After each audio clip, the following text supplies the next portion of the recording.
Hi everyone, thanks once again for tuning in to Smash Factor TV. My name's Natalie Adams.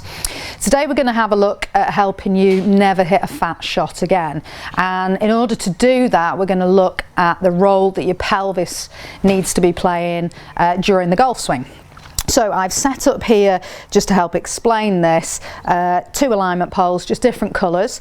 When I take my stance up, the white alignment pole is just really showing the centre of my stance, and the red alignment pole, the inside of my left heel.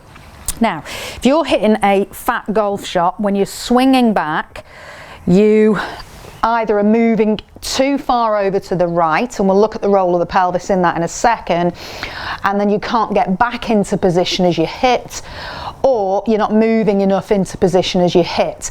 And what we're trying to achieve when you go to hit the ball is that the centre of your pelvis is just inside your left heel, and then you can deliver the club into the ball.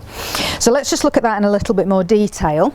When I swing back and make my backswing, if I move over to the right too much, the easiest way to know the centre of your pelvis is just look, the zip on your trousers. The zip on my trousers has moved way too far over from the centre of my stance. Ideally, what we're looking for is when you make your backswing, so if I make my backswing here, the centre of your pelvis doesn't want to move more than an inch to the right of that white pole, so that it doesn't want to go more than an inch to the right of the centre.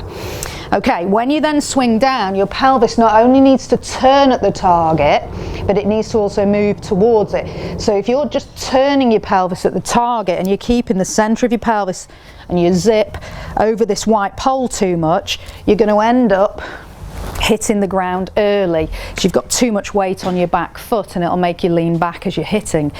So from the top, we've only moved the pelvis about an inch to the right of centre. We now need to turn the pelvis towards the target, but also shift it forward by a good 4 inches, so that as you're hitting, the zip on your trousers wants to be over the red alignment pole.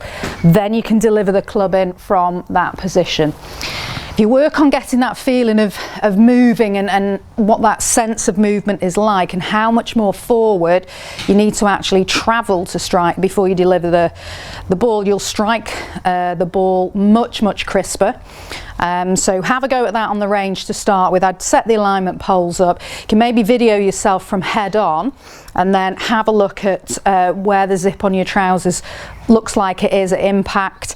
As I said, it should be over the red pole, just inside the left heel, rather than it being over the white pole. If you get that going on the range and get that into your game out on the course, you'll see a really big improvement. It's a game-changing golf tip.